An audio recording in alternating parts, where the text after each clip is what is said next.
Բարի երեկո, դուք դիտում եք առաջին լրատվականը, ես Ժիրայր Ոսկանյանն եմ, զրուցակիցս Restart հիմնադրամի ծրագրերի համակարգող Յուրի Մովսեսյանը։ Բարև ձեզ։ Բարև ձեզ։ Պարոն Մովսեսյան, սկսենք ներքաղաքական մեր դաշտից կամ ընդհանուր իրավիճակից ստանդարտ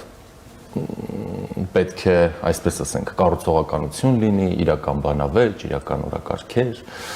Հիմա իշխանություն ընդդիմություն հարաբերություններում հաշվի առնելով որ մենք նախընտրական փուլում ենք, հա, նկատվում է այդ կառուցողականությունը։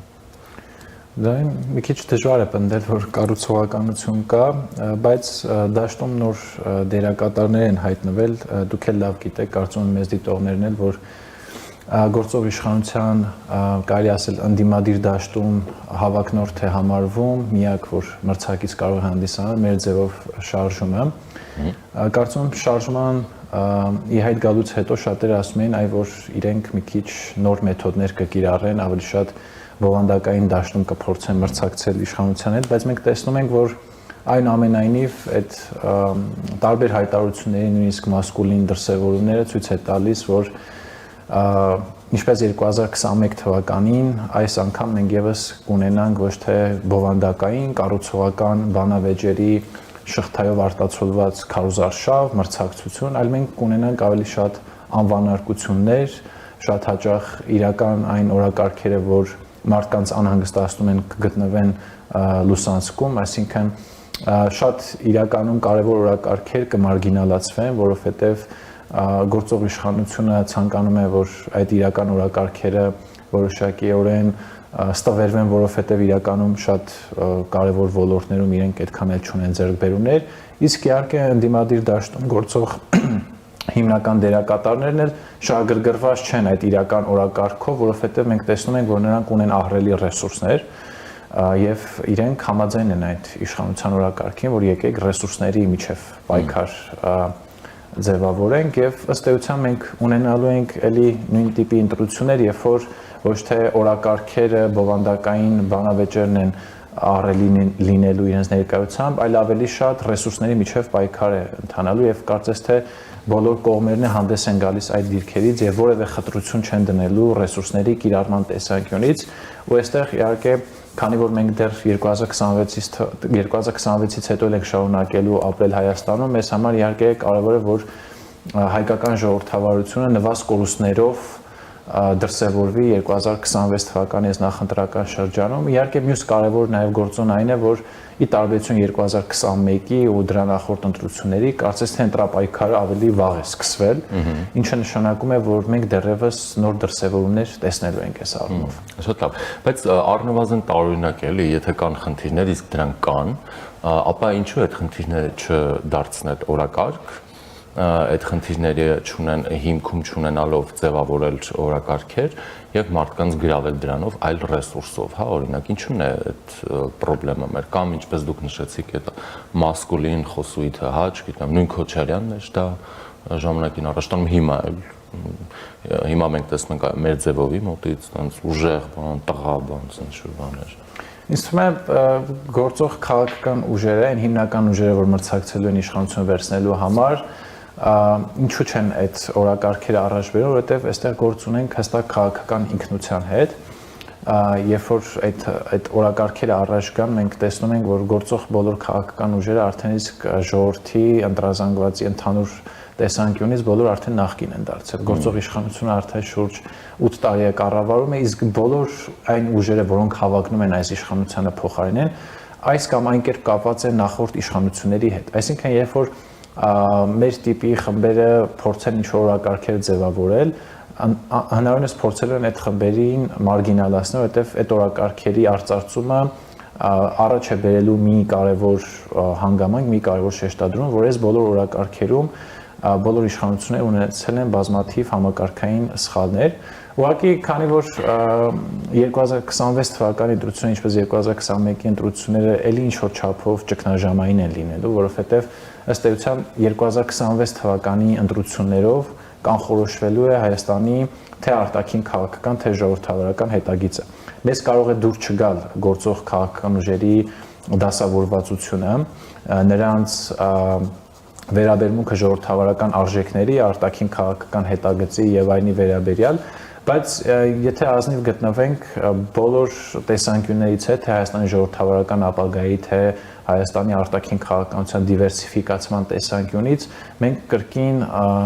ընտրության առջև ենք կանգնելու։ Վատթարագույնի, վնասակարի, քիչ վնասակարի միջև, այսինքն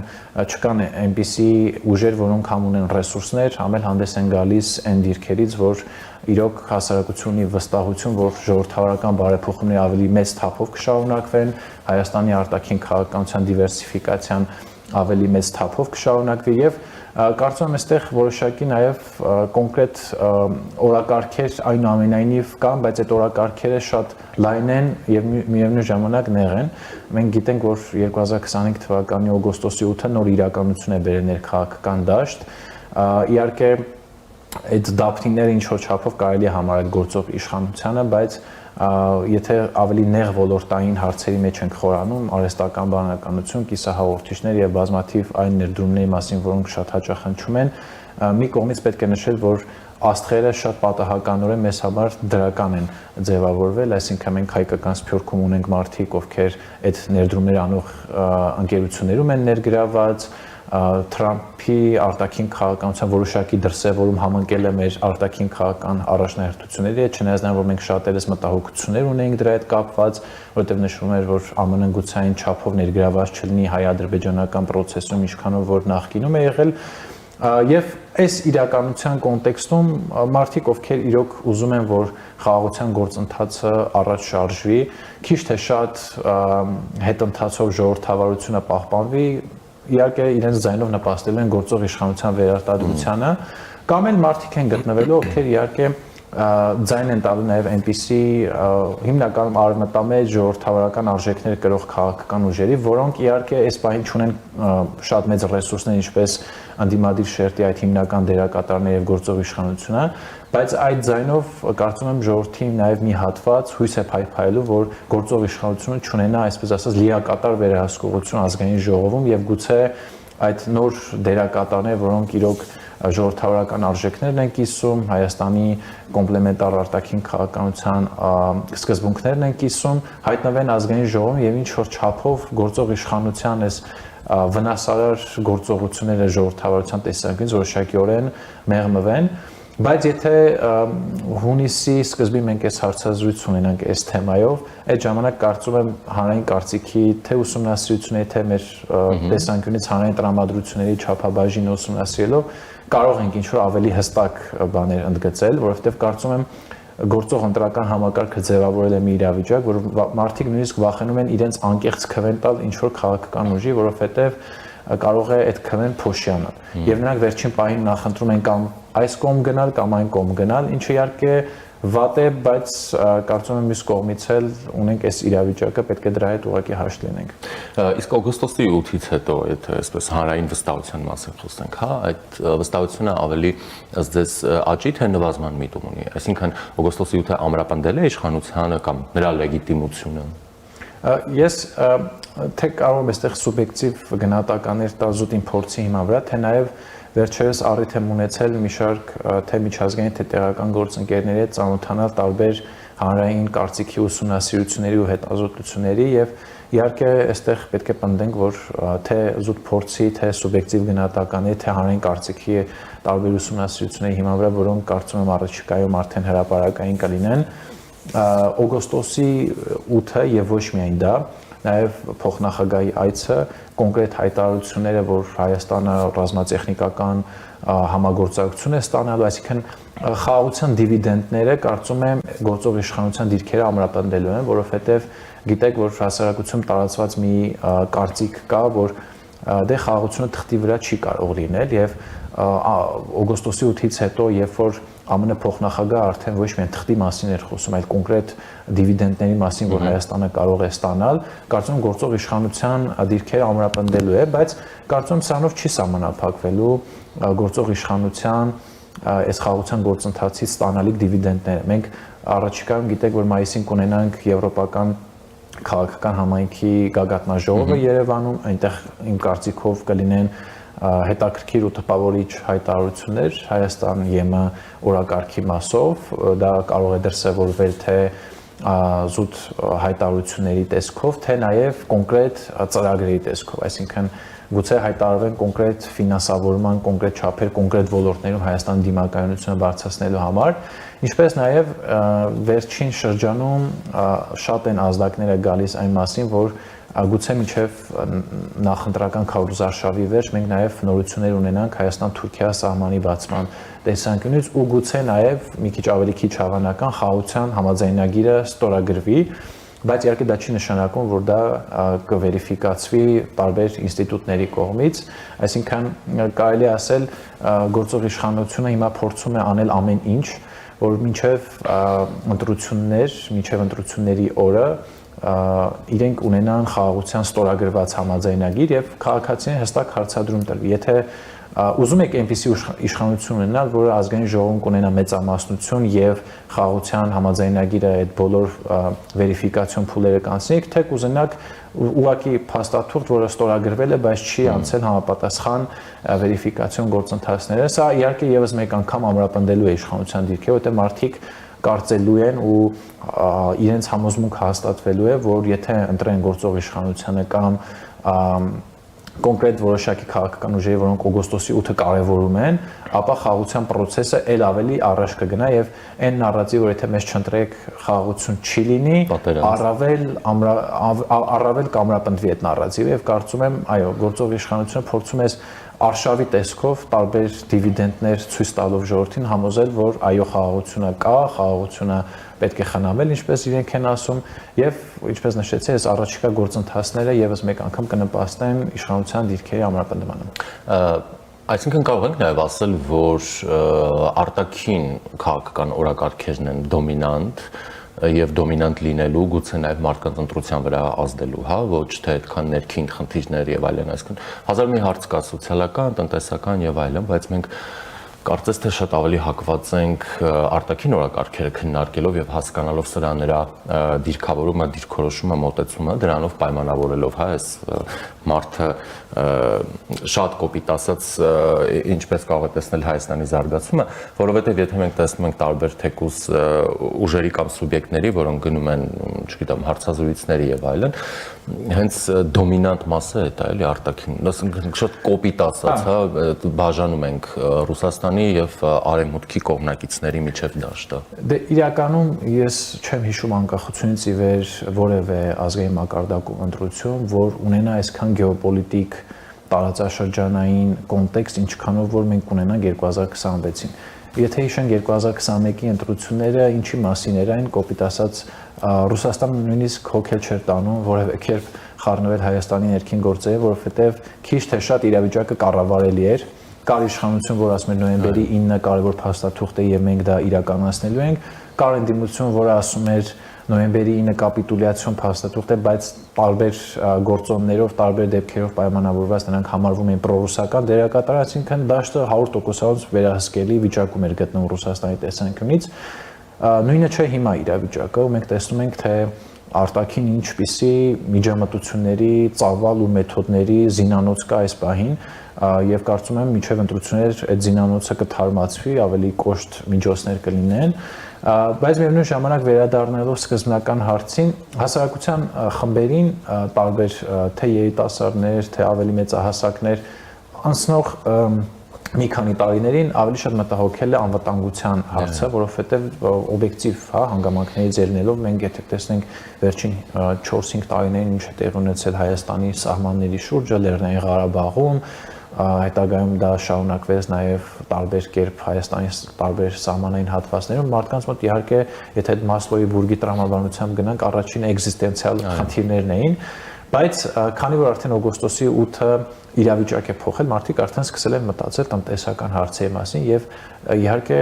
այստեղ տեսնում ենք, որ կան ուժեր, որոնք այդ առիթը օգտագործում են խոսելու տնտեսական բարեփոխումների մասին, որովհետեւ մարդկանց մոտ երբ որ արդեն այդ առաջին մակարդակի պահանջմունքները կարծես թե բավարարվել են, իհայտ են գալիս նոր խնդիրներ, հա, օրինակ տնտեսական արդյունավետություն, աղքատության հաղթահարում եւ այլն, բայց այնուամենայնիվ, քանի որ մենք չունենք դեռևս կայացած խաղաղություն, դրա մասին նույնիսկ նաև իշխանության տարբեր մակարդակներում է խոսվում, Պարզ է, որ անվտանգային եւ արտաքին քաղաքական թեմաները ամենակարևորն են լինելու եւ կարծես թե բոլոր կողմերն էլ հոգ են տանում, որ այդ թեմաները լինեն ամենաառաջնահերթը ու նույնիսկ մենք էլի հանրային կարծիքի ուսումնասիրություններին հղում անենք, մենք հասարակության տանջատվածությունը քաղաքական ճաշակի առումով, եթե այսպես ձևակերպենք, կրկին տեսնում ենք արտաքին քաղաքական անվտանգային թեմաներով։ Մինչև օգոստոսի 8-ը օրինակ մարդկանց միակ մտահոգությունը ինչն էր, որ իշխանությունը ձախողել է անվտանգային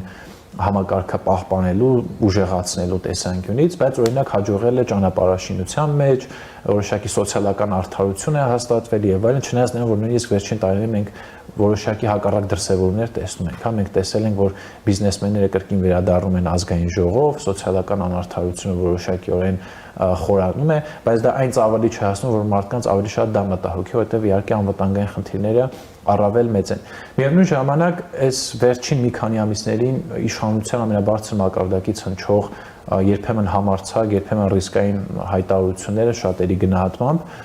նույնպես ավելի են խորացնում այն բևեռացված ընտրությունը, որ մարդիկ կատարելու են։ Այսինքն իշխանությունը իր 4-րդ հանրապետության այդ հայեցակարգով, իրական Հայաստան հայեցակարգով նույնիսկ նախանշում է, որ Հայաստանը մի օր կարող է դառնալ Եվրամիության անդամ, խոսում է Ռուսաստանից կախվածությունները նվազեցնելու մասին, անընդհատ տարբեր հարթակներում խոսում է, որ իրենք չգիտեմ, սահմանային անցակետերից ռուսներին հանում են, արդեն խոսվում է երկաթուղագծային կառուցվածքներից Ռուսաստանին զրկելու տեսանկյունից, այսինքն այստեղ որոշակի գոնե ռետորիկայի մակարդակում փոփոխություններ են տեղի ունեցել Հայաստանի քաղաքական դաշտում եւ մարդիկ պարզ է, որ որոշակի բևեռացված ընտրություն է կատարելու, եթե այտենց շարքային ընտրողի տեսանկյունից նայենք, արևմտամետների, ռուսամետների կամ կայուն որոշակի կոմպլեմենտար դիվերսիֆիկացող քաղաքականություն իրականացնող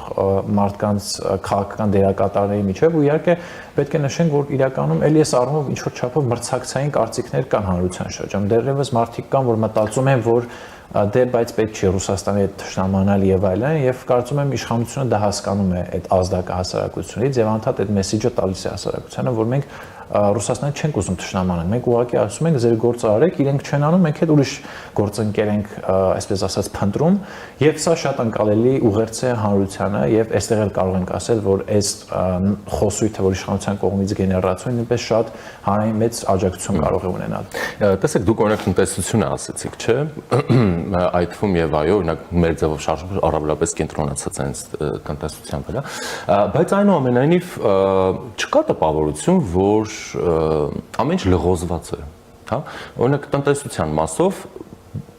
բոլոր այդ առանցքային դերակատարների մոտեցումները կամ պատկերացումները կամ հաղորդակցությունը այդ թեմայով հանրությանը լղոզված է, հա, պարզ չի ինչ տնտեսության մասին են իրանք խոսում, էժանության մասին են խոսում, չգիտեմ, լոգիստիկ հնարավորությունների մասին են խոսում, արտադրությունը զարգ տալու մասին են խոսում, ստանդարտի բարձրացման մասին են խոսում, բայց ինչ տնտեսության, ինչ կառուցվածքի մասին եք դուք խոսում, որ մոդելն է տնտեսությունը, որը օրինակ բերելու է իմ բարեկեցությունը, ըստ դրա ես գնամ իմ ընտրությունը անեմ։ Հայաստանը շարունակում է Հայաստանի տնտեսությունը լինել ԵԱՏՄ մշակույթի կրողը, հա, այդտեղ ոչինչ բան չի փոխվել։ Հետևաբար այդ մշակույթի կամ տնտեսական այդ կառուցվածքի մեջ, հա, այս քանի տարի է ոչինչ չի փոխվում։ Դա ինչպես է բերելու մեր ավելի լավ ապրելուն, կոպիտ ասած, տնտեսական զարգացմանը, եթե ոչինչ չի փոխվում։ Իսկ եթե փոխվելու է, դա մասին ոչ մեկ չի ասում։ Հա, ակնարկներ կան, բայց այդ ակնարկները էլի շատ իրարամերժ են, որովհետև նույն իշխանությունը ասում է, չգիտեմ, երբ ժամանակը գա ընտրել ԵՄ-ի կամ ԵԱՏՄ-ի միջև, մենք կընտրենք Հայաստանի շահերից ելնելով, չգիտեմ, ու ենթադրաբար, եթե մենք օրենքներ ունենք, ենթադրաբար պետք է Եվրամիությանը ընտրեն, բայց էլի լղոզված է, այսինքն ոչ մի հստակություն չկա, հա, այս հարցում էլ։ Դե իշխանությունը այտենց մակրո մակարդակի խոսույթ ամենակ ձևավորում, այսինքն հստակ չի նշում օրինակ այն ճանապարհային քարտեզը, որ ինքը իր տնտեսության դիվերսիֆիկացիային է նպաստելու։ Օրինակ նույն հակառակ բևեռում գտնվող ակտը մեր ձևովը խոսում է շատ միկրո մակարդակի հարցերի մասին, օրինակ դեղերի վաճառքի մասին, գործարաններ կառուցելու մասին, տպավորություն է, որ մի քիչ այնտեղ ինդուստրիալ արդյունաբերության դարաշրջանն է, այնինչ երբ որ տեսնում ենք մերպես փոքր երկրների տնտեսական ճարտարապետություն, որը հաջողել է, հիմնված չէ, հա, այդ մասսայական արտադրության, արդյունաբերության զարգացման վրա, հա, դա ինչ որ խնդիր լուծում է, որովհետև շատ մարդիկ ներգրաված են լինում աշխատանքի մեջ, բայց դա ինքնին Հայաստանի տնտեսական համակարգի լրջագույն խնդիրներին չի արձանագրում։ Օրինակ, ինչու օրինակ նույն դերակատարը չի խոսում Հայաստանի տնտեսական դիվերսիֆիկացիայի մասին։ Այս գլխավոր խնդիրներն են, որ մենք տեսնում ենք, օրինակ ես վերջերս Եվրամիությունը ունի այսպիսի մի հատ մեծ գլոբալ նախաձեռնություն EU Gateway, այդ նախաձեռնությունը Եվրոպան եւ այլ մարտհամակները իրար կապող կարևոր տրանսպորտային միջանցքների մասին է խոսում։ Այնտեղ բազմաթիվ նախագծեր կան, որ շարադրված են, որոնք նաև պետք է իրականացվեն Հայաստանի կողմից, ու ցավոք սրտի այս իշխանության նաև ամենատենց խնդրահարույց կողմերից մեկն էլ այն է, որ այդպես էլ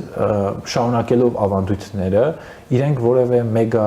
տնտեսական պրոյեկտ չկարողացան իրագործել։ Այնտեղ տեսնում ենք օրինակ փոխկապակցվածության վերաբերյալ բազմաթիվ նախագծեր, էլեկտրահաղորդման գծերի միացման, սինխրոնիզացման, չգիտեմ, այնտեղ տրանսպորտային միջանցքների մասին է խոսում։ Այս տարիների ընթացքում Հայաստանը իր կարողունակությունը այս առումով որևէ կերպ չի ավելացրել։ Այնտեղ օրինակ խոսվում է մաքսային եւ սահմանապահ համակարգերի թվայնացման, Եվրամիության ստանդարտների համապատասխանության մասով, այս մասով որևէ խոսք չկա, իսկ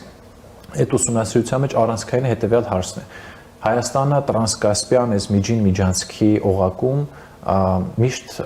անտեսվել է բազմաթիվ խնդիրներով, օբյեկտիվ պատճառներով պայմանավորված։ Հիմա ոնց որ Հայաստանի համար հնարավորություն են ձեռնվել օգոստոսի 8-ով պայմանավորված, որ Հայաստանը կարող է ներառվել այսպիսի կարևոր մի տնտեսական նախագծում, բայց նշվում է, որ Հայաստանը ունի կոնկրետ տնային աշխատանք։ Մեր խնդիրը նաև այն է, որ քաղաքական դաշտի հիմնական դերակատարները տնային աշխատանքի, որը ավելի տենց կոնկրետ մասնագիտական բառերով ասում են ներքին դիմակայունություն, կոնկրետ ներքին դիմակայունության առումով որևէ տենց լուրջ օրակարգային հարցեր չեն քննարկում։ Օրինակ, ինձ համար խնդրահարույց է Հայաստանը, երբ որ խոսում ենք ԵՄ ինտեգրացիոն գործընթացների մասին, կոնկրետ ունի պարտավորություններ SEPA-ի պայմանագրով, վերջերս մի քանի ամիս առաջ մենք ունենք արդեն նոր ռազմավարական առաջնահերթությունների օրակարգ։ Այդ բոլոր փաստաթղթերը ինչի մասին են, որպեսզի Հայաստանը անի կոնկրետ տնային աշխատանք Եվրամիության աջակցությամբ։ Հիմա եթե մենք փորձենք տարբեր ցուցիչներով գնահատել, թե մենք վերջին 5 տարիների ընթացքում ինչպիսի աշխատանք ենք արել տնային, մենք կտեսնենք, որ մի 80% դեպքերում մենք որևէ տենց 100%-անոց աշխատանք չունենք։ Շատերը ընթացքի մեջ են եւ այլն։ Ուղղակի այստեղ խնդիրն էլ այն է, որ գոնե գործող իշխանությունը քաղաքական մակարդակում ինչ-որ հայտարարություններ է անում, օրինակ ասում է, որ ԵՄ ինտեգրացիոն գործընթացները իր համար կարևոր են, վիզաների ազատականացման գործընթացը կարևոր է, դիվերսիֆիկացիա, այսպեսի քաղաքական wording-ը ինքը հանրային լավ աջակցություն ունի։ Եվ մյուս կողմից ունենք քաղաքական ակտորներ, որոնք ասում են մենք գալու ենք օրինակ թրիփը կանխենք, օգոստոսի 8-ի պայմանավորվածությունները չեղարկենք, Չինաստանին բերենք, Ռուսաստանին բերենք, Ղազախստանին բերենք, այսինքն ինչքան երկիր գիտեն, ասում են բերելու ենք, ու այս քաղաքական ներկապնակում կարծում եմ մարդկանց հուզում է այն հարցը, որ իրական աշխատանքը, որի մասին շատ հաճախ թե այդ միջազգային փաստաթղթերում է խոսում, թե մեր տարբեր բնույթի ռազմավարությունների հայեցակարգերում է խոսում, որևէ մեկը դրանց անդրադարձ չի կատարում, բայց կարծում եմ գոնե եթե հիմա շատ դժվար է այդ օրակարգի մասին խոսել, որովհետև մի կողմում ունես վնասահար դերակատարներ, ովքեր ցանկացած դրական գործընթաց ցանկանում են տապալել, մի կողմում ունես ոչ կարողունակ, երբեմն քաղաքական կամքի, թուլության եւ այլ պատճառներով ձախողած իշխանություն, գոնե եթե այս պայմաններում մենք չենք կարող շատ հաճախ այս օրակարգերը ավելի առաջնահերթ դարձնել եւ դրանք հիմնական մարգինալ են մնում, կարծում եմ 2026 թվականից հետո եթե մենք չունենանք շատ վատ սցենարներ Հայաստանի ժողովրդավարական ապագայի համար, արևմտյան գործընկերների հետ տարբեր ձևաչափերում համագործակցության խորացման մասով, առնվազն 26 թվականի հունիսից հետո եթե գոնե քիչ թե շատ դրական գործընթաց տեղի ունեցավ, կարծում արդեն իսկ ժամանակը հասունացել է արդեն նոր օրակարգեր բերելու ու դրանք ոչ թե հերթական մարգինալ օրակարգերը պետք է լինեն, այլ հասարակության լայն խմբերին միավորող, որովհետև կարծում եմ էլի հանրային կարծիքի ուսումնասիրությունները պետք է հեղում անեն, մարդիկ փնտրում են այլընտրանք ինչ առումով, որովհետև նրանք հասկանում են, որ գործող հիմնական քաղաքական դերակատարները չեն խոսում իրենց մասին, խոսում են դիվերսիֆիկացիայի մասին, բայց թե դա հողի վրա ինչպես է դրսևորվում, այդքան էլ պարզ չէ։ Շատ լավ, դուք նշեցիք ընտրություններին միջամտության կոշտ միջոցների մասին, ում կողմից։ Դե, երբ որ մենք խոսում ենք Հայաստանի պարագայում արտաքին միջամտությունների մասին, առաջինը պետք է նկատի ունենանք Ռուսաստանը։ Սա հետաքրքիր թեմա է առումով, որ շատերը ասում են, ինչի Ադրբեջանը Հայաստանի դեմ հիբրիդային հարձակումներ չի գործում, իհարկե գործում է։ Նույնիսկ Իրանն էլ կարող է անել, Թուրքիան էլ, Վրաստանն էլ, բոլորը այստեղ շահագրգռվածություն ունեն։ Ես դրա համար եմ ասում, որ 26-ի ընտրությունները ունեն գեոպոլիտիկ ու տարածաշրջանային կոնտեքստի տարբերություն նախորդ բոլոր ընտրությունների եւ շատ նորմալ է, որ բոլոր այտենց արտաքին դերակատարները շահագրգռված են Հայաստանում կոնկրետ ներքաղաքական արդյունքով։ Բայց հաշվի առնելով Ռուսաստանի ահռելի ներկայությունը մեր տարբեր ռազմավարական առաջնահերթություն ունեցող ոլորտներում, էներգետիկից սկսած մինչև երկաթուղագծեր, տնտեսությունից մինչև կրթություն նույնիսկ, պարզ է, որ այդ ազդեցության գործիքների կիրառելիության արդյունավետությունը, այդ կիրառելիության մասշտաբները ավելի մեծ են լինելու Ռուսաստանի կողմից, իսկ իհարկե հիբրիդային հարձակումներ նաև կան Ադրբեջանի կողմից, ուղղակի վերջին շրջանում, հատկապես այս օգոստոսի 8-ով պայմանավորված, մենք տեսնում ենք, որ օրինակ Իլհամ Ալիևի ռետորաբանությունն է փոխվել եւ այլն, բայց մենք տեսնում ենք, որ նույնիսկ Թուրքիայից Ադրբեջանից հնչող երբեմն պոզիտիվ ուղերձները մանիպուլացում են ռուսական տարբեր տեղեկատվական գործիքների կիրառման արդյունքում։ Դրա ամենալավ օրինակներից մեկը օրինակ Թուրքիայի արտգործնախարարի այն հայտարարությունն էր, որ իրենք աջակցում են Փաշինյանի խաղաղության նախաձեռնությանը, մոտավորապես այսպեսի ձևակերպում էր, եւ շատերը ասում են, ահա դե խոսացեք, հա, ամեն անգամ հենց ռուսները մի բան են ասում, դուք արևմտամետներդ, գրանտակերներդ, ամեն ինչ խոսում եք, բայց հենց Թուրքիային է վերաբերվում, դրա մասին չեք խոսում։ Ուղղակի այստեղ պարզ է, թե օրինակ ինչպես են մանիպուլացվում այդ հայտարարությունները, եւ մյուս կողմից իհարկե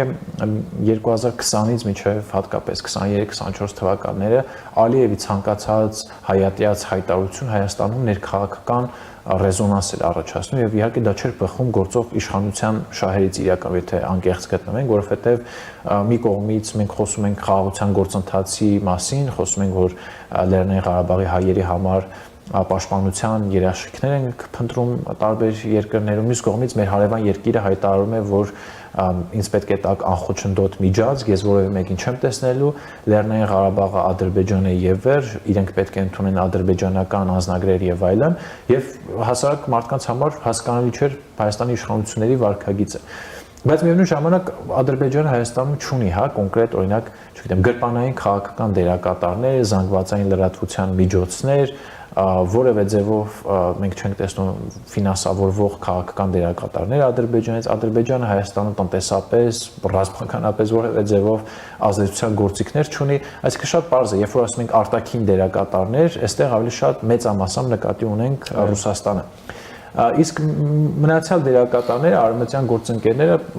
մտահոգված են եւ հետաքրքրված են Հայաստանի ժողովրդավարական ու ինքնիշխան ապագայով, որովհետև իրենց այդպիսի գործընկեր է պետք։ Իրենց պետք է կայուն իրենց նման արժեքներով մի երկիր, որը վստահելի գործընկեր է լինելու հատկապես այս ապաշրջափակման կոնտեքստում։ Այսօր Ադրբեջանն ու Թուրքիան լուրջ ադվոկացիա են անում տարբեր միջազգային հարթակներում, որ Հայաստանի երկաթուղագծերը վերահսկվում են Ռուսաստանի կողմից, հետեւաբար Հայաստանի ապաշրջափակումը պետք է սահմանափակվի թրիփով։ Հիմա այս կոնտեքստում պարզ է, որ արևմտյան երկրները շահագրգռված են, որ Ռուսաստանի ներկայությունը Հայաստանում նվազի, Հայաստանը նույնպես պետք է շահագրգռված լինի մեկ կենտրոնից կախվածությունների նվազեցում։ Այստեղ նորմալ է, որ մեր շահերը համընկնում են եւ այն մյուս կողմից էլ հակազդում են ռուսական հիբրիդային գործիքների կիրառմանը։ Քանի որ այս թեման շատ է մանիպուլացիոն, որ օրինակ Կայա Կալասը հայտարարեց այսքան գումարի մասին եւ այլն, պարզ է, չէ, որ արևմտյան բոլոր կազմակերպությունները, հիմնադրամները, որոնք ֆինանսավորում են, նախ ունեն բարձր թափանցիկություն, դրանց նպատակները ֆինանսավորման եւ այդ ծախսերի բոլոր բաժինները գրեթե հստակ են, չեն օգտագործում քաղաքական նպատակներով, քաղաքական տարբեր ուժերի կողմից, բայց մենք տեսնում ենք ռուսական ֆինանսավորում, որը միայն գիտենք, հա, օրինակ, որ 165 միլիոն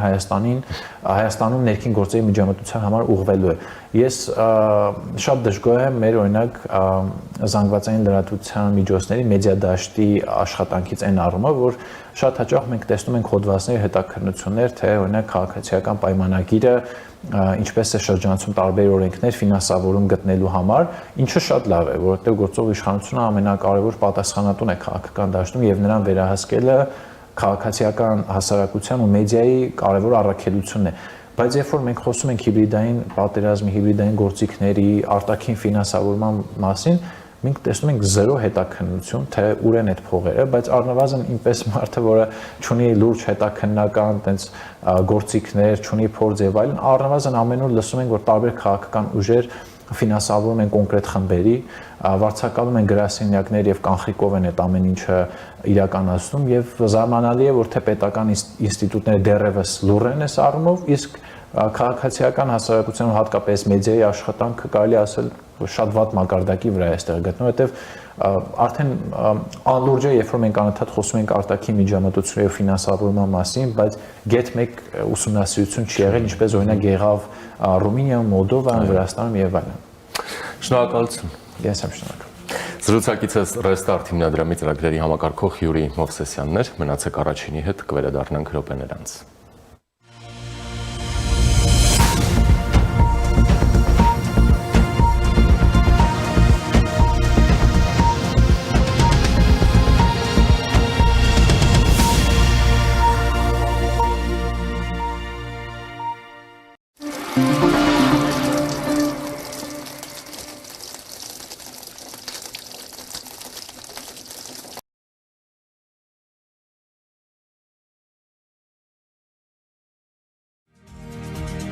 Գեղեցկություն ներշնչված սիրով, սեր, որը դառնում է հոգատարություն։ Սիրո տոներից մինչև մարտի 8-ը, իդեալ համակարգում ստացեք լրացուցիչ 8% զեղչ սալիկների ամբողջ տեսականու համար։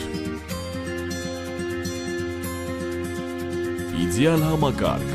սիրով և հոգատարությամբ դեպի կատարելություն։ Ծխատար ընդամենը 1 դրամ, չորանոցն ընդամենը 1 դրամ, հոսանքի կարգավորիչը ընդամենը 1 դրամ։ Մինչև մարտի 8-ը իդեալ համակարգի ցանկացած խանութ սրահից ձեռք բերեք ամբողջական ջերուսման համակարգ և ստացեք ծխատարը, չորանոցը և հոսանքի կարգավորիչն ընդամենը 1 դրամով։ Ապարիկը տեղում 12 ամիս առանց որևէ տոկոսի։ Մանրամասները idealsystem.am։ Իդեալ համակարգ, դեպի կատարելություն։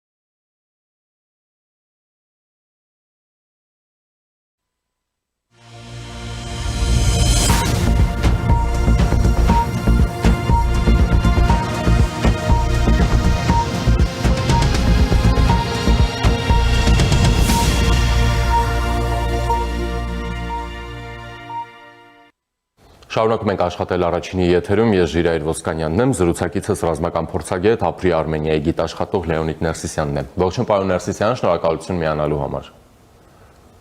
Ողջույն, շնորհակալություն հրավերի համար։ Պարոն Ներսիսյան, Պաշտպանության նախարար Սուրեն Պապիկյանն է գտնվում Իրանի Իսլամական Հանրապետությունում, նախ նրանից նախարարի այցը Իրան, ինչ ռազմավարական ուղերձ կարող է իր մեջ պարունակել, եթե կա այդպիսին։ Այս հարցը տալիս եմ նրա համար հասկանալի պատճառներով, որ Իրանի շուրջ բավականին հիմա լարված իրավիճակ է ստեղծվել եւ Հայաստանի ռազմական գերատեսչության ղեկավարը այց է կատարում այդ երկիր։ Ճիշտն ասած, շատ ինտենսիվ են Իրանի եւ Հայաստանի պետական անձերի շփումները եւ անցած տարի էլ մի քանի տենց բարձրաստիճան հանդիպումներ եղան Հայաստանում, Իրանում եւ սա առաջի այցը չի պաշտպանության նախարարի դեպի Իրան։ Բնականաբար, sense ուզում ես միշտ կապես երևի ամեն այցը իրադարձությունների հետ կատարվող, բայց կա նաև հավանականություն շատ մեծ, որ սա պլանավորված այցել է, ասենք, ահագին ժամանակ առաջ, հատկապես ելնելով նրանից, որ համագործակցությունը պետության հետ զարգանում է Իրանի եւ բավականին մեծ քննարկման ենթակա հարցեր միշտ կան եւ Հայաստանի եւ Իրանի միջև դա գաղտնիք չի, որ օրինակ հիմա բան կա, բանակցություններ են գնում ռազմավարական գործընկերության հաստատուղթ կազմել եւ ստորագրելու մասով եւ այդ շրջանակներում էլ շատ հանդիպումներ եւ քննարկումներ են լինում եւ բոլորս գիտենք նաեւ Հայաստանի կախվածությունը օրինակ լոգիստիկ իմաստով Իրանից եւ քաղաքացիական եւ ռազմական ոլորտում Հայաստանի եւ Իրանի միջև իրականում ռազմական համագործակցության ինչ պոտենցիալ կա եւ արդյոք հնարավոր է խոսք լինի սպառազինության մատակարարման կամ համատեղ արտադրության մասին եւ այս համատեքստում էլ Իրանի ռազմական արդյունաբերության հնարավորությունները որքանով են օրինակ համապատասխանում Հայաստանի անվտանգային կարիքներին Պոտենցիալը բնականաբար տեղում է, բայց նույն ժամանակ պետք է հասկանալ, որ Իրանի հետ այսօր պատժամիջոցների պատճառով չի լինի շատ խորացնել այդ ոլորտում համագործակցությունը։ Մենք տեսանք, որ օրինակ մի անգամ անցան զորավարժություններ համատեղ Իրանի հետ, ինձ թվում է ավելի այդ ինչ-որ լոգիկայի մեջ կարելի է տեսնել քայլեր Եվ եթե պատկերացնենք, որ այս լարված իրավիճակը ԱՄՆ-ի հետ կվերջանա ոչ թե պատերազմով, այլ վերջով ինչ-որ պայմանավորվածությամբ, այդ ժամանակ կարելի է ակնկալել, որ կարող է ինչ-որ ժամանակից սանկցիաների քանակը քչանա, որը Իրանի դեմ եւ օրինակ այդ թեմաները ավելի ակտուալ դառնան, որովհետեւ գլոբալ առումով Իրանի ռազմական արդյունաբերությունը այո աշխարհի ամենազարգացածը չէ, բայց ահագին, ասենք ասած, գին որակ տրամաբանության մեջ ահագին տարբեր իրավաբանություններ ունեն։ Շատ լավ, մենք նաև Միացյալ Նահանգների հետ Հայաստանը պաշտպանական համագործակցության մասին նշեցին, խոսեցին, մենք հիշում ենք այդ հայտնի դրոնները եւ այլն եւ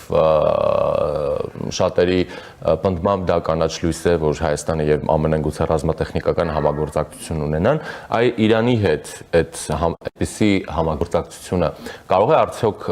խանգարել, թե սրանք ուղղակի տարբեր ուղղություններով աշխատանքներ են եւ գուցե նաեւ մեկը մյուսին ավելի խթանիչ գործոն կարելի է դիտարկել։ Դե բնականաբար ինչ որ մակարդակից ավել դա կխանգարի, հատկապես եթե հարաբերությունները Իրանի ու ԱՄՆ-ի մնան ոնց որ իրենք այսօր են կամ ավելի վատանան, դա բնականաբար ինչ որ պահից հետո խոչընդոտ կարող է դառնալ եւ կդառնա բայց եթե խոսենք, որ ես նշեցի, որ այս թեման երևի ավելի ակտուալ կդառնա քննարկման, եթե օրինակ ինչ-որ միջուկային զենքի շուրջ ինչ-որ պայմանավորվածության հասնեն այս մոտակա 1-2 շաբաթվա մեջ եւ ոչ թե պատերազմի ճանապարհով։ Բայց պատերազմի դեպքում այսքան իրավիճակը կարդինալ կփոխվի։ Եթե պատերազմի ճանապարհով գնա, մենք չգիտենք այդ պատերազմը ինչով է վերջանալու այս պահին։ Դրա համար քննարկելն էլ իմաստ չունի, կմնա նույն ղեկավարությունը, ուրիշ ղեկավարություն կլինի, պետությունը կպահպանվի, չի պահպանվի, մեծ քանակի հարցեր կլինեն այդտեղ, եւ չեմ կարծում, որ այսօր իմաստ ունի գուշակել, թե այդ պատերազմի մասշտաբը ինչ է լինելու, ձևական ինչ-որ օպերացիա ավելի լայնամասշտաբ, մենք այդ ամեն ինչը այսօր գուշակել չենք կարող։ Իսկ այս այցը, օրինակ մեր մյուս հարևաններին ինչ-որ իր մեջ ուղերձներ պարունակում է, դե առաջին հերթին ես նկատի ունեմ Անկարային եւ Բաքվին։ Ինձ թվում է, որ ավելի շատ երկկողմանի, ճիշտն ասած, ֆորմատ է սա, այս պահին գոնե եւ առաջի հերթին կարծում եմ, որ հայ-իրանական հարաբերությունների ուղղված է, հատկապես պաշտպանության նախարարի այցի ֆորմատում կարծում եմ, որ բավականին տեխնիկական հարցերի շուրջ է քննարկումը եւ ես չեմ տեսնում, որ ինչ-որ մեծ ծավալով նաեւ տվյալներ լինեն կամ հայտարարություններ հանդիպումից հետո դրա համար երևի այդ արտաքին քաղաքական հայ-իրանական հարաբերություններից դուրս գործոնը մինիմալ է այստեղ։ Շատ լավ, նաև Հայաստանի առհասարակ, ռազմաքաղաքական վիճակից խոսենք։ Կարծիքները շատ տարբեր են, որ Հայաստանի ռազմաքաղաքական ներկայիս դիրքավորումը շատերը պնդում են, որ ռիսկային են։ Մի մասն էլ պնդում է հակառակը ավելի ինքնուրույն, հետևաբար ավելի անվտանգ։ Դուք ինչպես եք կարծում։ Ես կարծում եմ, որ այս պահին շատ դժվար է ուրիշ մոտեցում դրսևորել, որովհետև մենք ունենք չաշխատող դաշինք եւ ունենք հնարավորություն նոր պետությունների հետ զարգացնել հարաբերություններ համ տնտեսական, համ ռազմական ոլորտում եւ բավականին լուրջ քայլեր արվեցին եւ ահագին փոփոխվել են հարաբերությունները այս պահին մի շարք պետությունների հետ, ում Հայաստանը ավելի սահմանափակ հարաբերություններ ուներ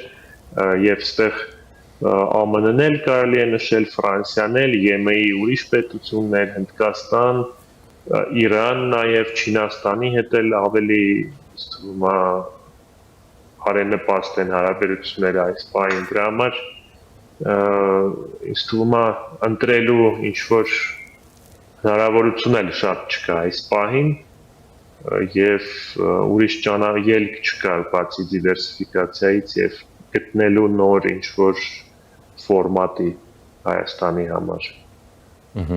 Իսկ պարոն Ներսիսյան, այդ համատեքստում է նաև հարցը։ Առաջկա տարիների համար, որ սցենարն է ավելի հավանական դիտարկվում, հաշվի առնելով այն ինչ որ դուք նշեցիք, այդ դիվերսիֆիկացիա եւ այլն։ Ուժային հավասարակշռության կայունացում,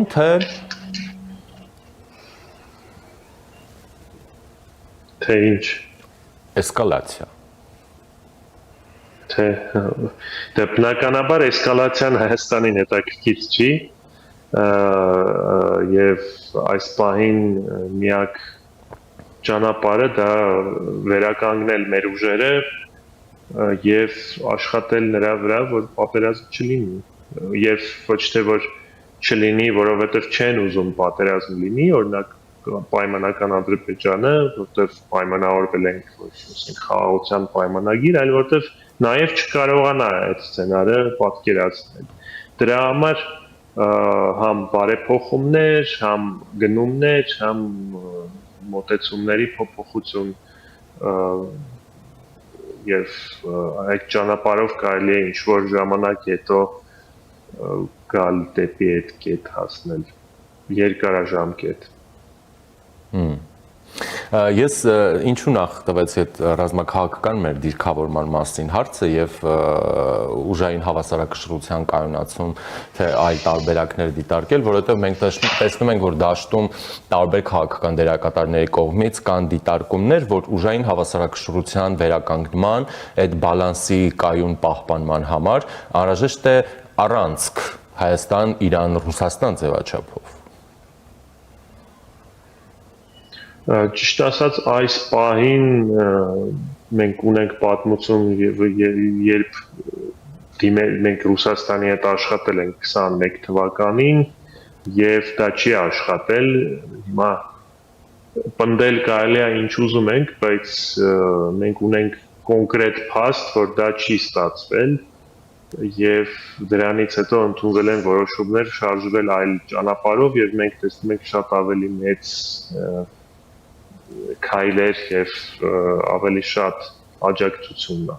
այն պետություններից ում հետ որ հիմա ենք աշխատում։ Շատ լավ, վստահ եմ դուք եք չէ հիշում, որ պարբերաբար իրանական կողմը խոսում էր իր կարմիր գծերի մասին,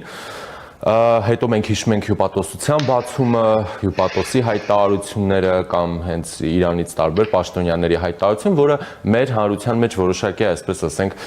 ոգևորություն էր առաջացնում, իրանական գործոնով պայմանավորված իրավիճակի ոչ, այսպես ասենք, ռազմական վատթարացման տրամաբանությամբ։ Այս ձեզ, Իրանը այդ իմաստով մեզ համար տեսական թե ռեալ անվտանգային գործընկեր է։ Իրանը ինքը մեզ հարևան պետություն է, որի հետ երկու պետությունից մեկն է, ում հետ մենք ունեցել ենք adekvat հարաբերություններ այս 30 տարվա մեջ եւ զուտ Ադրբեջանի հետ կապված այն մարտահրավերների հետ, որ առաջացան 2020 թվականի պատերազմից հետո, ինքը ԱԱԳ-ին աջակցություն ցույցաբերեց եւ պետք է ասել, որ այդ պահին դա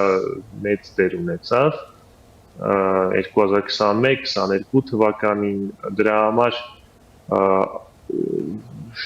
որոշ հարցերում Իրանի եւ Հայաստանի շահերը համընկնում են,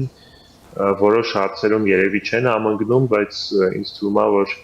լավ հարևաններ լինելու հնարավորություն մենք ունենք եւ ինչ որ հարցերում նաեւ անվտանգության հետ կապված որոշ խնդիրներ լուծելու։ Պարոն Ներսիսյան, դե բնականաբար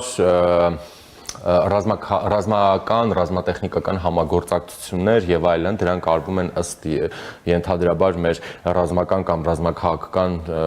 դոկտրիններին համապատասխան, հա, այդ մշակումներին համապատասխան, թե ինչ, երբ, ինչպես, որտեղից, ում հետ, հա, ինչի համար եւ այլն տրամաբանությամբ, բայց դրան զուգահեռ էլի եթե քննադատություններին անդրադառնանք, ասում են, որ մեր զինված ուժերը չունի ռազմաքաղաքական հստակ դոկտրին, այլ իր ավելի շատ, այսպես ասած, իրավիճակային լուծումների է գնում, հա, երկարաժամկետ ռազմավարություն չի երևում։ Այն բարեփոխումները, որոնք տեղի են ունենում, այդ թվում եւ այդ դիվերսիֆիկացիան, դա հենց մեր հստակ դոկտրինի մասին է խոսում, թե սրանք եւս իրավիճակային լուծումներ են կամ իրավիճակային քաղաքականություն է։ Կարծում եմ, որ մինչև 2023-24 թիվ իրավիճական մոտեցումները բավականին հաճախ էին, բայց դա կապված էր նաեւ մի բանի հետ, որ 20 թվի պարտությունից հետո ԱՀԱԳ-ին արագ եւ առանց մտածելու վերականգնվելու խնդիրներ կային, ուրիշ չկար ժամանակ երկար պլանավորումների կամ մտքերի, օրինակ նույն գնումների հետ կապված զենքի եւ զինամթերքի։ Այո, եթե մենք պատկերացնենք, որ մենք ինչ-որ շատ ավելի ստաբիլ իրավիճակում ենք, կարելի է ավելի երկարաժամկետ պլանավորված մոտեցում ցուցաբերել 22 թվականի սեպտեմբերից հետո պայմանական, բայց դե իրավիճակը գիտեք ինչ էր, գրեթե Հայաստանը կլինի կամ չի լինի, ինչ-որ իրավիճակ էր ստեղծվել, հիմա բնականաբար կարծում եմ, որ ավելի սկսել է ավելի դեպի երկար պլանավորում այդ ոլորտում գոնե իրավիճակը շարժվել եւ դա ճիշտ է բնականաբար արդեն կան մի շարք փաստաթղթեր, օրինակ բանակի տրանսֆորմացիայի կոնցեպտը եւ այլ փաստաթղթեր, կարծում եմ, որ կան փաստաթղթեր նաեւ, որոնք չեն հրապարակվում, որտեղ ավելի երկարաժամկետ մոտեցումներ կան։ Շնորհակալ եմ, պարոն Ներսիսյան։ Ես էլ հաջողություն։ Զրուցակիցս ռազմական փորձագետ Ապրի Արմենիայի գիտաշխատող Լեոնիդ Ներսիսյանն էր, մնացեք առաջինի հետ, քիչ անց կվերադառնանք։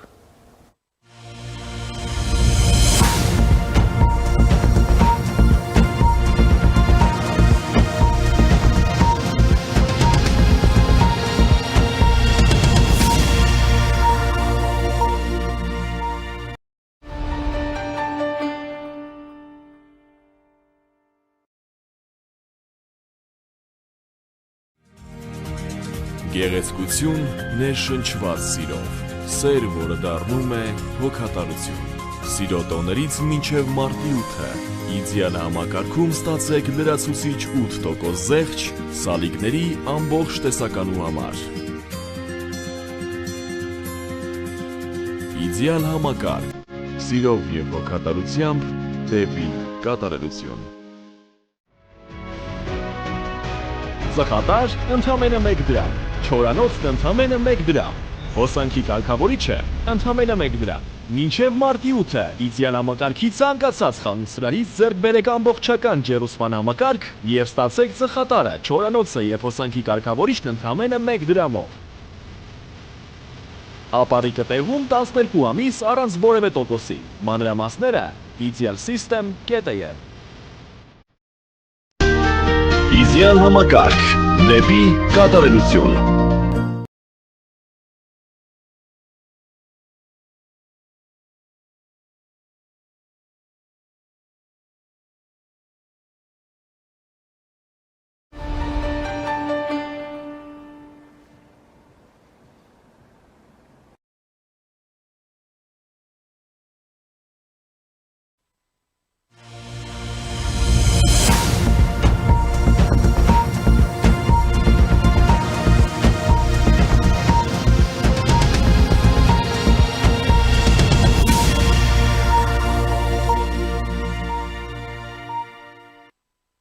Շարունակում ենք աշխատել առաջինի եթերում, ես Ժիրայր Ոսկանյանն եմ, այժմ զրուցելու եմ քաղաքագիտության դոկտոր Լոս Անջելեսի հայ համայնքի հասարակական գործիչ Վիգեն Հովսեփյանի հետ։ Ողջույն պարոն Հովսեփյան, շնորհակալություն միանալու համար։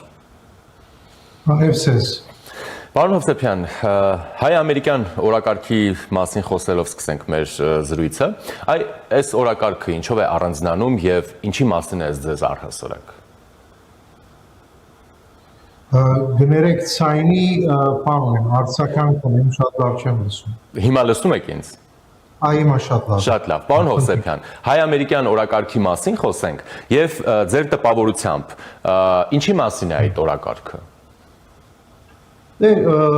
Բազմագողմանի պատասխան պետք է տամ այդ ուղղությամբ, այսինքն մեկ խոսքով բնականաբար ռազմաքաղաքական արժեք ներկայացնող հարաբերություններ են ներկայիս զարգացողները, բայց նաև Հայաստանը իր հարաբերությունները դարբեր ուղղություններով, դարբեր վեկտորներով առաջ տանելու խնդիր ունի իր առջև դրված, ասիկա բնականաբար որևէ պետության, ոչ ասպարակայմյան Հայաստանի Հանրապետության, որևէ պետության ցանկությունը պիտի ըլլար, դրա անփանական ասենք սահմաններու մեջ, եւ սակայն Հայաստանի համար ավելի եւս հատկանշական եւ կարեւոր մեկ ուղղություն եւ մանավանդ այն նկատի ունենալով այն հանգամանքը, որ խոսքը այսօրվան իրականության մեջ հզորակույն պետության հետ հարաբերություններ խորացնելու խնդիր է սա եւ ուրեմն բարձրապես պետք է ողջունել, որ ամերիկյան կողմը նույնքան շահագրգռված է եւ երևի մինչեւ իսկ ավելի եւս ավելի այսին ակտիվ երբով գեհդավանդ է այս հարաբերություններու խորացումը եւ ինչպես ասի ռազմաքաղաքական բնույթ ունի, բայց նաեւ այլ շերտեր կան տնտեսականը, որ նաեւ վերադառնա նաեւ ռազմաքաղաքական հարցության, այս ամեն ինչը մեկ ամբողջական ասենք այսպես կոմպլեքս կներկայացնեն բնականաբար, բայց Հայաստանի Հանրապետության շահերեն մեկնած, որ շատ կարելիություններ չունի իր առջև դրված, այսինքն մանավանդ 2020-ի պատերազմին բարձված իրականություններն յետք մի քանի ուղղություններով կրնար ավելի առաջ երթալ Հայաստանի Հանրապետությունը, իսկ այս մեկ դարբերակը կարծեմ գլրացնե պատկերը ամբողջական կդարձնե եւ բնականon մեկ այսպես կորզակցություն կսկսի եւ բնականաբար ասիկա մեր գիտեք հայկական մոդեցումը այսպես ասած միշտ այն է որ մենք ինչ կշահենք աս ամեն ինչը եւ բնականաբար հսկայական շահեր ունենք այդ մասին խոսվեցավ հատկապես փոխնախագահ Ջեյդի Վենսի այցելության ասենք կոնտեքստի մեջ, բայց նաև այս ամեն ինչը Միացյալ Նահանգները հսկայական շահեր ունի, որը ընդհանրապես կթերակնահատվի, որովհետև քերբեդություն է եւ ուրեմն միշտ ենթադրություն անե, որ քերբեդությունը նույնքան շահելիք չունի, որքան փոքր պետությունը, ասպարակային փոքր գործընկերը, որ Հայաստանի Հանրապետությունն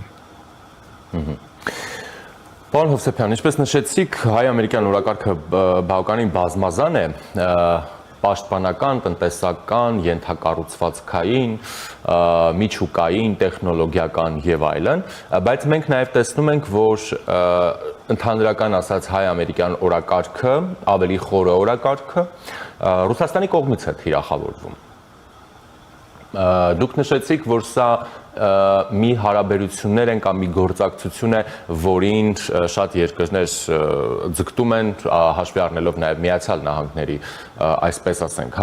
քաղաքական, աշխարհաքաղաքական, ռազմական, տնտեսական, ֆինանսական կշիռը աշխարհում։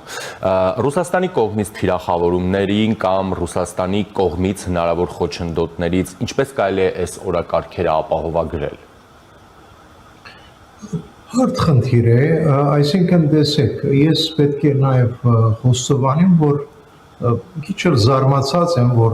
Ռուսաստանը ինչու ավելի ևս ասես հախուռն երբով չհագադրվիր, ճիշտ է, մի քանի հայտարարություններ եղան պաշտոնակատարներու կողմէ, ոչ անպայման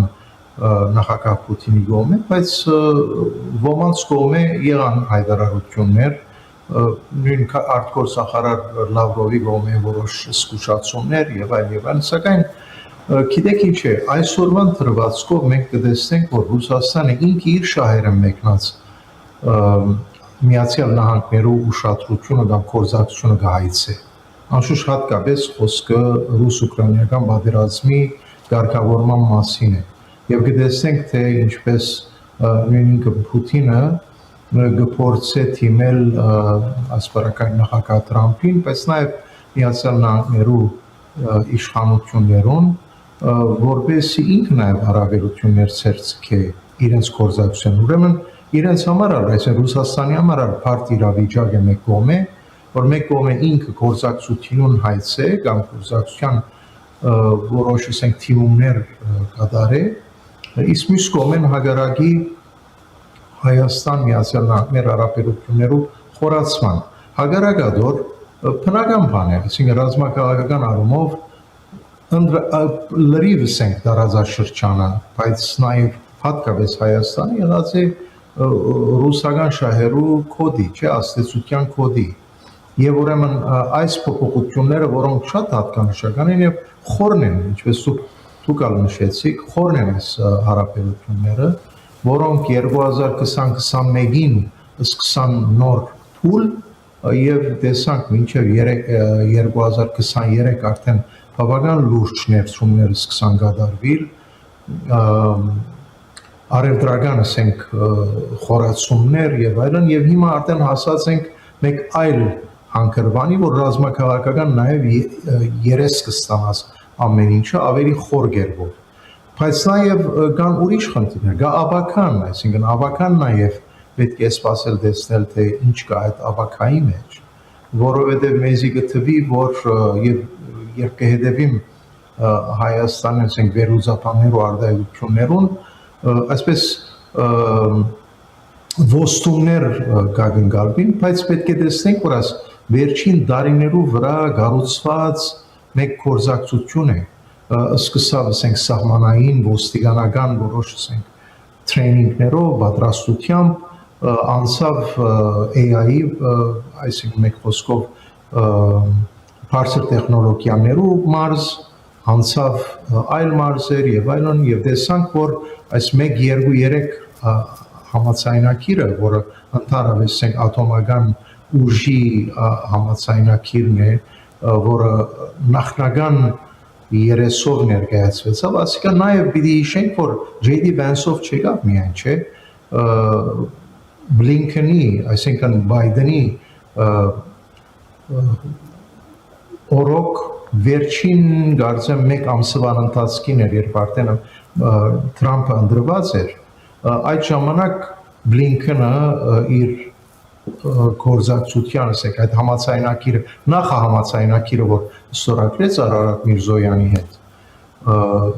եւ գործակցությունը այնտեղ են նոր, այսպես strategic alliances սվածը, որ սկսան, այդ թվականեն արդեն խորացան, մեզի գտվի, որ Թրամփը եկավ եւ նոր այսպեսի շունչ բերավ, բայց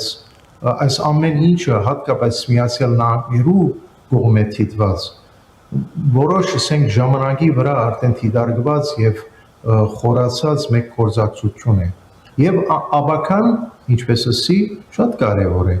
Արդյոք երթը ասիգա հաջորդ հանգրվան։ եւ հաջորդ հանգրվանը բնականաբար ՆԱՏՕ-ի անդամը լալը չէ։ Այսօր մեկ այլ այսպես շերտ կա գործակցության, որը կգոչվի ուրեմն նախանատոյական անդամակցության գործակցություն, որ ՆԱՏՕ-ի անդամ չլար պետությունը, բայց այնտեղ գլա ռազմական նաև գործակցություն, որ մոտավորապես 22 երկրներ այդ կատեգորիայի մեջ են, օրինակ համար Սաուդական Արաբիան, օրինակի համար նույն Կատարը, Կորեան, Թայվանը, այսպիսի երկիրներ 22-ն են կարծեմ, թե 23, ուրեմն այդ կատեգորիայի մեջ են, մագրնա հաջորդի Հայաստանը նաև մտնել այդ կատեգորիայի մեջ, ինչը գկրկնեմ ՆԱՏՕ-ի անդամակցություն չէ, բայց երկում այսպես գործակցության մեկ կատեգորիա է, որ 1987-ին կոնգրեսը մեկնարկեց եւ ուրեմն երկում գործակցություն է։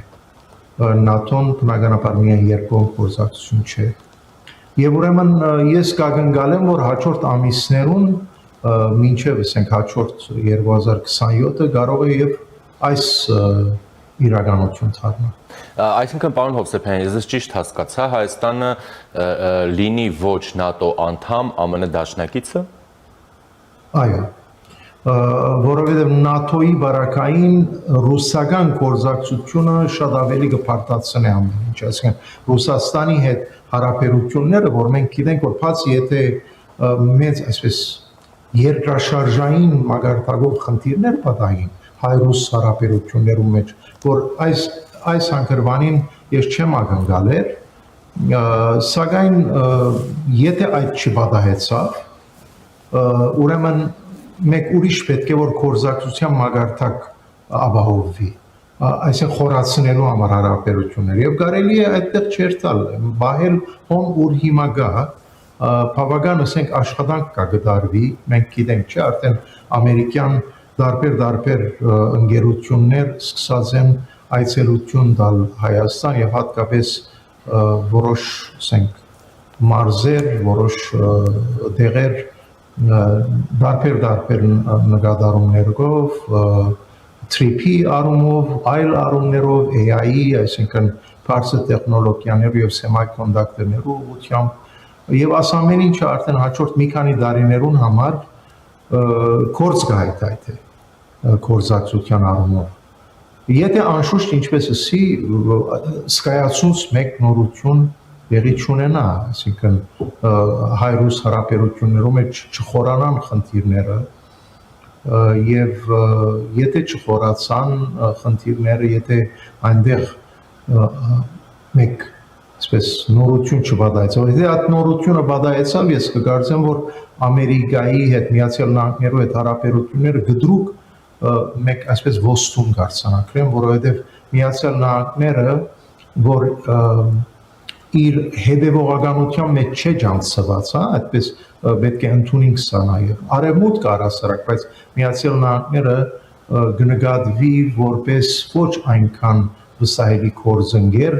ասենք դասամյակներով կամ հայրամյակի դրվածքով է խոսքս, եւ այսպիսի օրինակներ կան դեղեր, որ այդ գործակցությունը սկսած է, բայց կան կարած է։ Բայց եթե ուսումնասիրենք, կտեսնենք, որ այդ գործակցությունները ընդհանրապես կան կարած են ոչ թե Միացյալ Նահանգներու գոմե ինչ որ որոշման որպես հետևանք, այլ քաղաքական իրադրություններով կամ մյուս գործագիցի գոմե առնված քայլերու ուղղությամբ, որ գործագիցներ օրինակ համար վերանայած են իրենց ռազմաքաղաքական առաջադրանքները եւ սկսած են թանտաղիլ։ Հիմա Հայաստանի կողմը եթե թանտաղացումը չարցանակրվի, ինչը կետ այսօրվան գդրվածքով ադոր փաստերը չկան ընդհանրակը Հայաստանի Հանրապետությունը գարձեք բավական շահագրգռված է խորացնելով այս գործակցությունը։ Եթե այս շարունակվեցավ, իսկ ռուսական կողմը ավելի գոշտ օրինակի համար տնտեսական առումներով որոշ ասենք ոտնձգությունները սկսան կամ ինչ գիտեմ պարտություններ ստեղծվին Հայաստանի տնտեսության համար տարբեր առումներով, այդ բարակային Միացյալ Նահանգները կգտնվի այն հանգրվանին իր գործակցության մեջ Հայաստանի Հանրապետության հետ, որ կգարձեմ գդրուկ կբարձրացնե իր ներդրումներու մագարտակը եւ օժանդակություններու մագարտակը, որովհետեւ Հայաստանի Հանրապետությունը այսպես փարսիթողի վիճակի չգտնվի։ Պարոն Հովսեփյան, խոսենք նաև ԱՄՆ-ում սպասվող միջանկյալ ընտրություններից։ Մենք խոսեցինք հայ-ամերիկյան գործակցության մասին եւ այստեղ նաև այո Թրամփի անձնական ներդրման մասին, հակառակ կողմից, այսինքն ամերիկյան կողմից կամ ամերիկյան վարչակազմի Թրամփի կողմից կարող է լինել ակնկալիք այնտեղ մեր համայնքի քաղաքական աջակցությունը ստանալ։ Հայկական քաղաքական ներողություն, հայկական համայնքի ինչպիսի աջակցություն, որ ուղղությամբ։ Սպասվող միջանկյալ ընտրությունների համատեքստում։ Դե բնականաբար, այսինքն համայնքը ինքը չի իսեր, որ համայնքը մեկ այսպես կդրվածքով պետք է դիտել, արդեն այսօր շատ ավելի բազմաշերտ է հայկական համայնքը Միացյալ Նահանգների մեջ։ Եթե անցյալին կարելի էր ենթադրել, որ այսպես մեկ գլխավոր ուղղությամբ համայնքը պիտի առաջերտա, հիմա արդեն շատ մշերդեր ունի համայնքը եւ նաեւ ավելի եւս պիտի ընդունենք, որ օրինակի համար, եթե անցյալին ընտրությունները դեմոկրատ եւ հարաբերական գդրվածքով էր, հիմա նույն այս յուրաքանչյուր այս երկու գուսակցություններն անշուշտ մեծ ավելի խոր թեմա է, կարելի է ավակային վերլուծել, բայց երկուքն ալ թե դեմոկրատները, թե հարաբերականները ունին իրենց մեջ առնվազն մեկ այլ շերտ, օրինակի համար։ Դեմոկրատներու վարակային ունենք տասական դեմոկրատը, ինստիտուցիոնալ դեմոկրատ գուսակցությունը, բայց հիմա կտեսնենք, որ այդ Բերնի Սանդերսի այդ թևը որ կար, քիչ ավելի ցախ, քիչ ավելի ազատական, ադիգա սկսած է արդեն թափ ստանալ, որոնց մեկ երևույթը Նյու Յորք քաղաքի մեջ տեսանք Մամդանի ընդրությամբ, որպես քաղաքապետ քիչ ավելի ցախ թևը կներկայացնի եւ այդ դեմոկրատներու ինստիտուցիոնալ բանին ագումբին չի պատկանիր, եթե կուզեք, չնայած որ ընդհանուր առմամբ կհետևին իրար ասենք շահերը կսպասարկեն, բայց արդեն կարելի է տեսնել այնտեղ մեկ այլ ասպես շերտ։ Նույնը հարաբերականներով վարակային է, որովհետև ինքը Թրամփը տասական հարաբերական կարելի չէ տասել եւ այդ անհանգստությունը կտեսնեք հարաբերականներու մոտ։ Բայց այս ամեն ինչը ասել է եթե վերջին հաշվով ընտրությունները պիտի լան հարաբերականի եւ դեմոկրատի միջև, բնականաբար Հայաստանի ներողություն հայկական համայնքն ալ Միացյալ Նահանգներու մեջ ունի դարբեր շերտեր, որոնք ունին իրենց նախընտրությունները։ Գտվի ինձի, որ վերջին շրջանին համայնքը շատ ավելի թեպի հարաբերականներ, ասպես թեկած է, հատկապես Հայաստանեն արտակախտած եւ այստեղ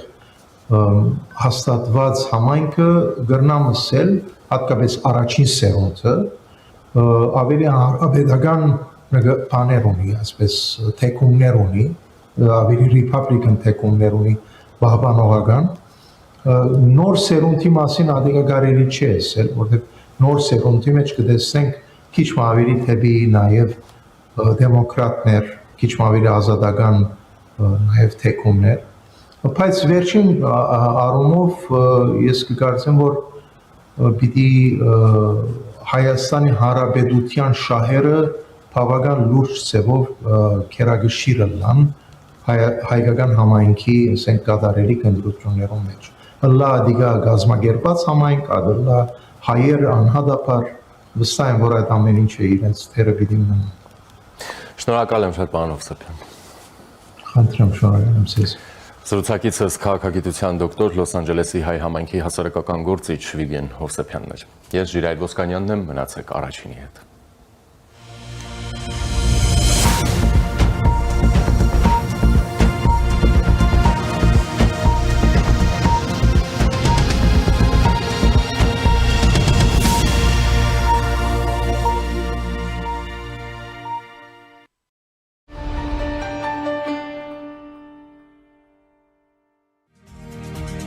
Գեղեցկություն ներշնչված սիրով, սեր, որը դառնում է հոգատարություն։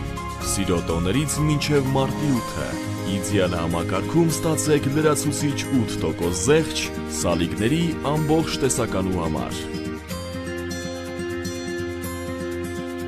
Իդեալ համակարգ, սիրով և հոգատարությամբ դեպի կատարելություն։ Ծխատար ընդամենը 1 դրամ, չորանոցն ընդամենը 1 դրամ, հոսանքի կարգավորիչը ընդամենը 1 դրամ։ Մինչև մարտի 8-ը իդեալ համակարգի ցանկացած խանութսրահից ձեռք բերեք ամբողջական ջերուսման համակարգ և ստացեք ծխատարը, չորանոցը և հոսանքի կարգավորիչն ընդամենը 1 դրամով։ Ապառիկը տեղում 12 ամիս առանց որևէ տոկոսի։ Մանրամասները idealsystem.am։ Իդեալ համակարգ դեպի կատարելություն։